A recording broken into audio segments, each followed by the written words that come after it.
process. There are a lot of people who would argue that this is a guy who's had 5.5 years to oversee this process, and we're still dealing with this.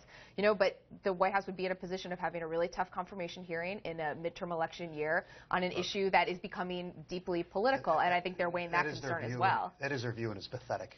I mean, the president came into office knowing that this was a systemic problem, that the VA had been He campaigned on this in 2008. And the Bush administration, and the problems were there in the Bush administration, but they warned him during the transition. They said, here's a problem we're passing on to you. And he knew it was going to get much worse because he was winding down the wars, as he promised to do. And he knew this had to be radical overhaul, not around the edges. And what did he do? Like he's done with a lot of other things. He didn't pay attention. He didn't govern. And now he's holding nobody accountable. If you're an American sitting out there and you know a veteran, which most of us do, if you drive by a VA, which most of us do, if you like to have your government actually function, and you saw the President of the United States come out yesterday and say, way to go, Shecky, you got a really serious problem. The idea that they're going to keep this guy on, and he comes out after this going on for a month? Priority one should be the policy problem, because the veterans are heroes, and they volunteered, and they deserve today, tomorrow, and for the next as many years as they needed care. That's the policy problem they have on their hands. Right. They also have a political problem because this is playing out in an election year. CBS out just this morning with a brand new poll, the president's approval rating at 43%.